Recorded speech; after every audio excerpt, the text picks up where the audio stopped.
I met my husband on Twitter. Love of your life, sir, if you did that Twitter. I met my husband in 2019. I have had through heartbreaks up in 2018, and I just wanted to be by myself. I was talking to a few guys, but nothing clicked for me, honestly. They were great guys, but I wasn't just feeling them. Then one day, I was scrolling through Twitter, and somebody retweeted a guy's tweet on my timeline. I was very curious. The average showed just half of his face. You know how these anon Twitter people be. But from what I could see, he seemed like a fine man. I didn't think much of it until somebody retweeted him onto my timeline again, so I followed. I thought, if you like, don't follow me back. Mama, unfollow Edano. A few minutes later, he followed back. Fine game.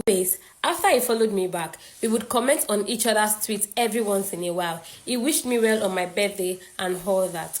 Shortly after, I went for a party and was tired, but my people didn't want to leave, so I tweeted about being at a party and wanting to leave because I already exhausted all my social medias. I attended a lot of parties that period. That's why he mentioned me and said I should invite him for one of these parties.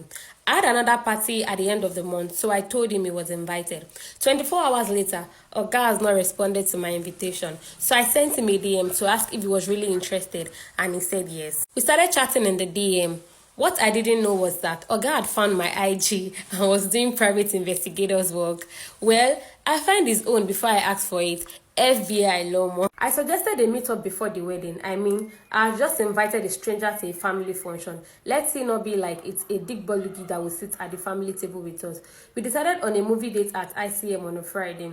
This was a week to the wedding I invited him for. At the time, my office was in Okpebi and he was coming from Lekki. Naturally, I got to ICM before him. He was running late and I thought it would be faster if I got our tickets and popcorn before he got there, so we will not waste extra time and miss part of the movie. He got there just as we were asked to enter for the movies. I handed him his tickets, popcorn and drink, and he was looking at me one kind.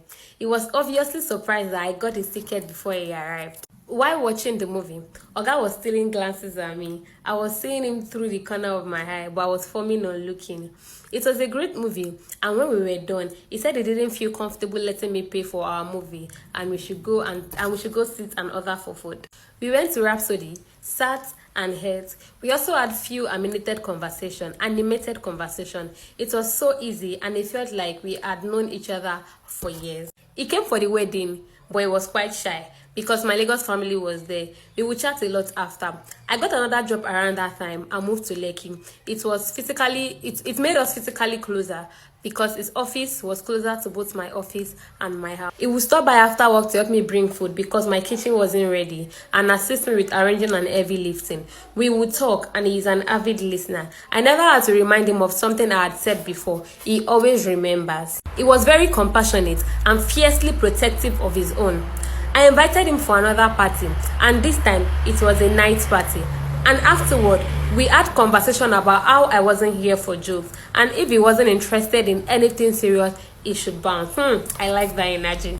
He said he wasn't joking around, and that's how we started this journey. I can say that we are genuinely great friends because we love being around each other.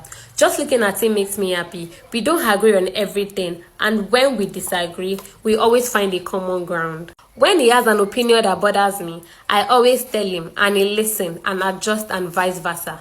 My life is so much more colorful with him in it. He always makes time for me no matter what. Aww.